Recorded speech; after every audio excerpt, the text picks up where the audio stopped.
What is the pelvic floor? What does it do?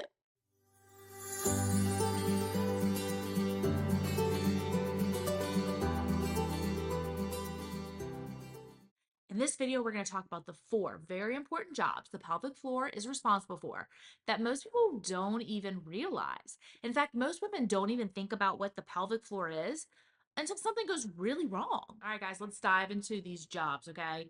So let's imagine that your pelvis is like a big bowl, okay? Sitting in a big bowl. The pelvic floor muscles, which is down here, is the bottom of the bowl, and it's made up of muscles and tissues that support things like your bladder, your intestines that are right here, reproductive organs, and even your rectum. So it's basically like the floor of your core. So when there's weakness or structural changes, a prolapse can actually happen. So a prolapse can be your uterus. So here's a picture of what a uterine prolapse actually looks like. I love this picture. There's actually a graded number value that's placed on the severity of the descent of the from like 1 to 4, as you see in this picture. The second, y'all, is your bladder. I've actually seen women who have a mild prolapse of the bladder that affects their ability to completely empty their bladder or decreases their awareness of when their bladder is actually full because of its location, like the way it falls. So they basically have frequent trips to the bathroom when all in actuality, their bladder just really isn't full to capacity. But more on that in the bladder retraining video that I have posted on what to do in those instances. In extreme cases, the bladder can actually fall outside the vaginal opening. And in that case, what happens is surgery or something called a pessary is actually needed to brace or support the bladder. The third, y'all, is rectal prolapse, or the walls of your vagina can actually fall. In that instance, it can absolutely create what we call a structural change that makes day-to-day activities just so much more difficult. Imagine having to brace the back wall of your vagina in order to empty and have a bowel movement because your stool can't pass because of that prolapse. All in all, y'all, it's not fun, but so common.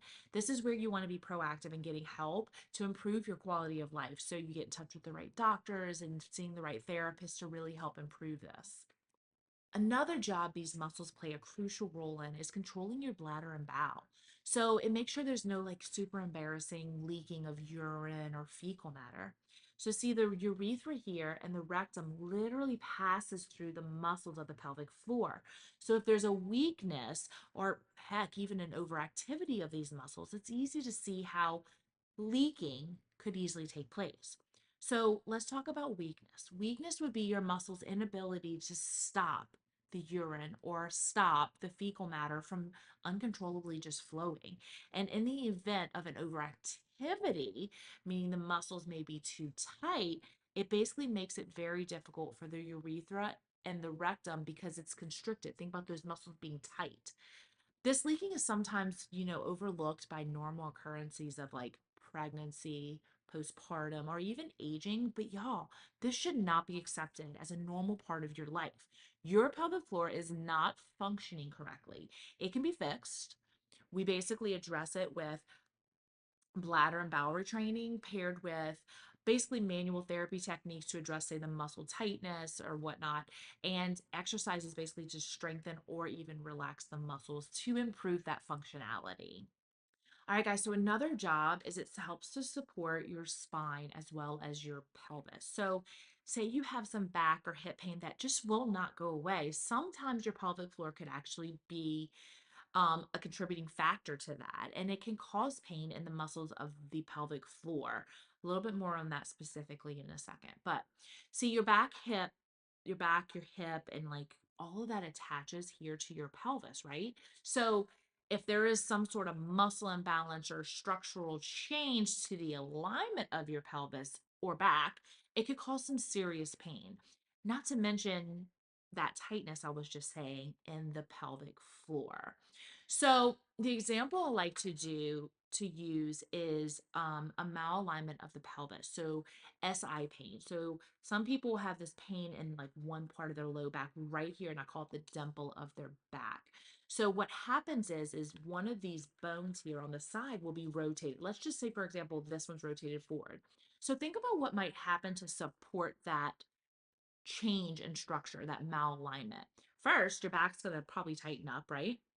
Your hips are probably going to be tightened up, but also internally, one of these sides may actually shorten to try to stabilize this. Typically, the muscle that's affected is your obturator internus, which is this one right here. It's very commonly tight, tight, tight with back pain, but um, with different techniques of one, realigning the pelvis using muscle energy, two, manual therapy to reduce the muscle spasm on these muscles as well as your back and your hips, and then three, strengthening to prevent the actual pelvic rotation and keep it consistent is what we do to help with that. All right, so the final job we're going to talk about is sexual function. So I think everyone's ears were like, wait, what? Sexual function? What do you mean? I mean, who doesn't want to have more enjoyable sex and improved orgasms? Well, that's what happens when everything is working together and correctly.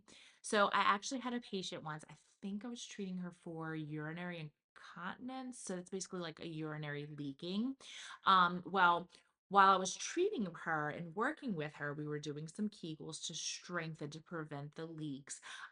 She was like, I don't know if you need to know this, but I've been having the most intense orgasm since we started this. Is that normal? I just really just kind of giggled and I was like, yes, that's your little bonus for all the hard work you've been doing. But in all actuality, what happened is all those muscles were working harmoniously together, helping to improve her overall sexual function. So that in and of itself should be reason to make sure that you're doing Kegels correctly. Look for my Kegel video, but make sure you're doing your Kegels correctly and that everything is harmoniously working together. Thank y'all so much for joining me today, y'all. Hopefully this video was informative and answered your questions. Please don't forget to like this video and subscribe to my channel for more information on maintaining your pelvic health. Y'all, taking time for yourself is so, so, so important. And please remember, you are not alone. Many women have been through this and are going through the same thing you are. Do not suffer in silence. Take care, y'all. Bye.